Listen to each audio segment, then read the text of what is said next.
ಕೃಷಿಪ್ ಅವರೇ, ಕತೆ ಚೆನ್ನಾಗಿರ್ಬೇಕು. ನಿಮ್ಮ ಕತೆ ಓಕೆ ಆಗೋದು ಹೀರೋ ಅಂತ, ಡೈರೆಕ್ಟ್ ಹತ್ರ ಅಲ್ಲ. ಸಿನಿಮಾ ಶುರು ಆಗೋವರೆಗೂ ನಿರ್ಮಾಪಕಂದು, ಸಿನಿಮಾ ಶುರು ಆದ್ಮೇಲೆ ಅದು ನಿಮ್ದಲ್ಲ.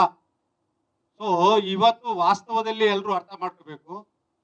ನೀನಾಸಂ ಸತೀಶ್ ಅವರು ಅವರ ದಾರಿನಲ್ಲಿ ಯಶಸ್ವಿಯಾಗಿ ಕಂಡಿದ್ದಾರೆ, ನೀನಾಸಂನಿಂದ ಬಂದಿದ್ದಾರೆ, ಸಂತೋಷ. ಆದ್ರೆ ನಮ್ಮ ಸಿನಿಮಾದವ್ರಿಗೆ ಎಜುಕೇಶನ್ ಬೇಕು ಅನ್ನೋದಿದೆಯಲ್ಲ, ಇಲ್ಲಿ ನಾವು ಅಸಿಸ್ಟೆಂಟ್ ಡೈರೆಕ್ಟರ್ಗಳು ಆದ್ರೆ ಒಂದು 20 ಸಿನಿಮಾ ಮಾಡಿರ್ತೀವಿ, 40 ಸಿನಿಮಾ ಕೆಲಸ ಮಾಡಿರ್ತೀವಿ. ನಿರ್ಮಾಪಕ ಬಂಡವಾಳ ಹಾಕೋನ್ನ ಕರ್ಕೊಂಬರೈತೆ ಒಬ್ಬ ಅಸೋಸಿಯೇಟ್ ಡೈರೆಕ್ಟರ್. ಅವನು ಹೋಗಿ ಕನ್ವಿನ್ಸ್ ಮಾಡಿ ಮತ್ತೊಂದು ಮಾಡಿ ಕತೆ ಹಿಂಗಿದೆ ಅಣ್ಣ ಹಂಗಿದೆ ಅಣ್ಣ ಸುತ್ತಾಡಿ ಮಾಡಿ ಕರ್ಕೊಂಬಂದು ಹೀರೋ ಹತ್ರ ಬಿಡ್ತಾರೆ. ಅಂದ್ರೆ ನಿಮಗೆ ಹೇಳ್ತಿಲ್ಲ, ಟೋಟಲ್ ಆಗಿ ಆ ಹೀರೋ ಹತ್ರ ಬಂದ ತಕ್ಷಣ ಕಥೆನೂ ಚೇಂಜ್ ಆಗುತ್ತೆ, ಡೈರೆಕ್ಟರ್ ಚೇಂಜ್ ಆಗ್ತಾರ್ರಿ. ಇವತ್ತು ಮಾತಾಡಬಾರ್ದು, ನಾವು ಕೂಡ ಬೆಂಗಳೂರು ಬಂದು ಹಿಟ್ ಕೊಟ್ಟಿರೋ ಸಿನಿಮಾ ಡೈರೆಕ್ಟರ್ಗಳು, ಪ್ರೊಡ್ಯೂಸರ್ಗಳು. ಆದ್ರೆ ಇವತ್ತು ನಾವೆಲ್ಲ ಯಾಕೆ ಸೈಡ್ ಲೈನ್ ಆಗಿದ್ದೀವಿ? ಹೀರೋಗಳು ನಮ್ಮ ಹಣೆ ಬರ ಬರೀತಿದಾರ್ರಿ, ಅದು ನಮ್ ಕರ್ಮ. ಇವತ್ತು ಯಾಕೆ ಸಿನಿಮಾಗಳು ಸಕ್ಸಸ್ ಆಗ್ತಿಲ್ಲ ಅಂತ ಹೇಳಿದ್ರೆ, ಹೀರೋ ಹೇಳ್ದಂಗೆ ಸ್ಕ್ರೀನ್ ಪ್ಲೇ ಆಗುತ್ತೆ, ಹೀರೋ ಹೇಳ್ದಂಗೆ ಸಾಂಗ್ ಆಗುತ್ತೆ, ಹೀರೋ ಹೇಳಿದ ಟೆಕ್ನಿಷಿಯನ್ಗಳು ಫಿಕ್ಸ್ ಆಗ್ತಾ ಹೋಗ್ತಾರೆ, ನಿರ್ದೇಶಕನ ಕೈಯಿಂದ ಎಲ್ಲವೂ ದೂರ ಆಗ್ತಾ ಹೋಗ್ತದೆ.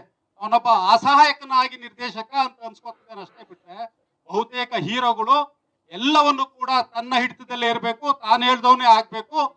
ಆಯ್ತಾ, ತಾನು ಹೇಳ್ದವನೇ ನನ್ಗೆ ಶಾರ್ಟ್ ಕಟ್ಟಿ ಹೇಳ್ಬೇಕು, ಎಕ್ಸ್ಪೀರಿಯನ್ಸ್ಗಳು ಯಾರು ಬೇಡ, ಹೊಸ ಪ್ರೊಡ್ಯೂಸರ್ಗಳೇ ಬರಬೇಕು, ಹೊಸ ಪ್ರೊಡ್ಯೂಸರ್ಗಳನ್ನ ಕರ್ಕೊಂಬರೋ ಕೆಲಸ ಡೈರೆಕ್ಟರ್ ಮಾಡ್ಬೇಕು ಅಂತಕ್ಕಂಥ ಈ ದುಸ್ಥಿತಿ ಬಂದಿದೆಯಲ್ಲ, ಇದು ಕನ್ನಡ ಚಿತ್ರರಂಗದ ಕನ್ನಡಿ. ಇವತ್ತು ಇರಿ ಒಬ್ಬೊಬ್ರಿಗೆ ಕೇಳಿ ಹೇಳ್ತೀರಿ.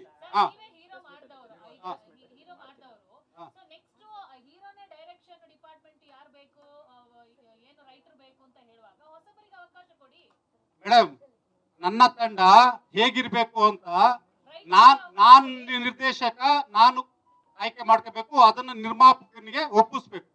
ಅದಾದ್ಮೇಲೆ ಚಿತ್ರಕಥೆ ಆದ್ಮೇಲೆ ಈ ಚಿತ್ರಕಥೆಗೆ ಯಾರು ನಾಯಕ ಯಾರು ನಾಯಕಿ, ಕಲಾವಿದ್ರು ಯಾರು ಅಂತ ನಂತರದ ಪ್ರಾಸೆಸ್. ಇವತ್ತೇನಾಗ್ತಿದೆ ಮೇಡಮ್, ಇವತ್ತೆಲ್ಲವೂ ಕೂಡ ಹೀರೋಗಳು ಒಪ್ಪಿಸ್ಬಿಟ್ಟು ಆಮೇಲೆ ಪ್ರೊಡ್ಯೂಸರ್ ಇಡೋ ಪರಿಸ್ಥಿತಿ ಬಂದಿದೆ. ಪ್ರೊಡ್ಯೂಸರ್ಸ್ ಇದಾರೆ ಸಿನಿಮಾ ಮಾಡೋದಿಕ್ಕೆ, ಗೊತ್ತಿದೆಯಾ ನಿಮ್ಗೆ? ಪ್ರೊಡ್ಯೂಸರ್ಸ್ ರೆಡಿ ಇದಾರೆ, ಹೋಗ್ಬಿಟ್ಟು ಅವ್ರ ಡೇಟ್ ತಗೊಂಬನ್ನಿ, ಇವ್ರಿಗೆ ಒಪ್ಪಿಸ್ಬಿಟ್ಟು ಬನ್ನಿ. ನಿರ್ದೇಶಕ ಏನ್ರಿ ಮಾಡ್ತಾನೆ? ಇರಿ, ನಾನು ಹೇಳ್ತೀರಿ, ನಾನು ಅವ್ರ ಬಾಯಿ ತಪ್ಪು ಮಾತಾಡಿದ್ರ ಒಂದ್ ನಿಮಿಷ ಇರಿ ಕೇಳಿಯಾ. ಅದೇ ಇರಪ್ಪ, ರೆಗ್ಯುಲರ್ ಪ್ರೊಡ್ಯೂಸರ್ ಯಾಕಿಲ್ಲ? ಇರಿ ಹೇಳ್ತೀನಿ ಕೇಳಿ, ಇರಪ್ಪ ಇರಿ. ಒಬ್ರು ಇವಾಗ ನೀವು ಪ್ರಶ್ನೆ ಉತ್ತರ ಕೊಡ್ಲಾ, ಅವರು ಕೊಡ್ಲಾ?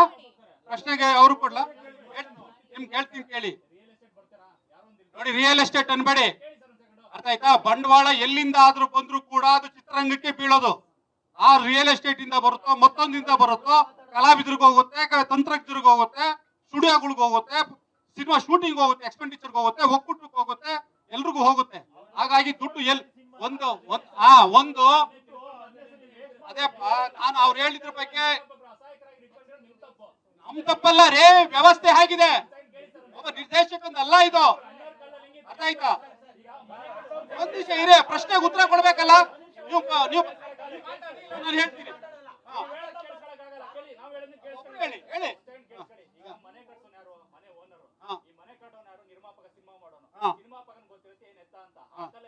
ಒಂದ್ ನಿಮಿಷ ಇರಿ.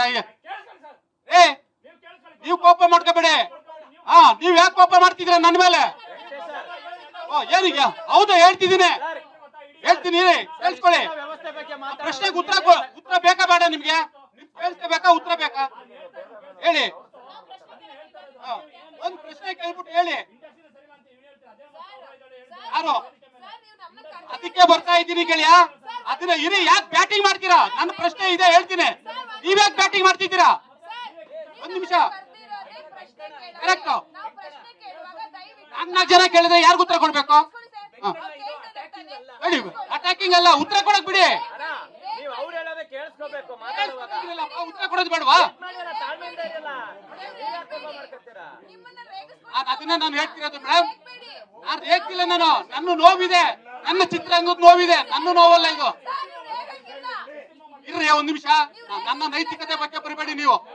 ಅವ್ರು ನಿಲ್ಸಿ, ಅವ್ರಿಗೆ ಪ್ರಶ್ನೆ ಕೇಳಿ ಅಷ್ಟೇ, ನನ್ನ ವೈಯಕ್ತಿಕ ಹೋಗಿ ಬರಬೇಡಿ ನೀವು, ಅರ್ಥ ಆಯ್ತಾ? ನಾನು ರೇಗ್ತಿಲ್ಲ ಮೇಡಮ್, ನಿಮ್ಗೆ ರೇಗ್ತಿಲ್ಲ. ಸಮಾಧಾನ ಕೇಳಿ, ಸಮಾಧಾನ ಕೇಳಿ ಹೇಳ್ತೀನಿ. ಆಯ್ತು, ಪ್ರಶ್ನೆ ಇದೆಯಲ್ಲ, ಸರಿ ಅಮ್ಮ. ಹೌದು, ಜರ್ನಲಿಸ್ಟ್ಗಳು ಒಬ್ರು ಕೇಳಿ ಪ್ರಶ್ನೆ ಉತ್ತರ ಕೊಡ್ತೀವಿ. ಅವ್ರು ಮಾತಾಡುವಾಗ ನೀವು ಕೇಳ್ತೀರಾ, ನೀವು ಮಾತಾಡುವಾಗ ದೀಪಿಕಾ ಕೇಳ್ತಾರೆ, ಆಮೇಲೆ ಇವ್ರು ಪ್ರಶ್ನೆಗೆ ಉತ್ತರ ಕೊಡ್ಬೇಕಾ ಬೇಡವಾ ಸರ್? ನಾವು ಪ್ರಶ್ನೆ ಉತ್ತರ ಕೊಡ್ತಿದೀವಿ.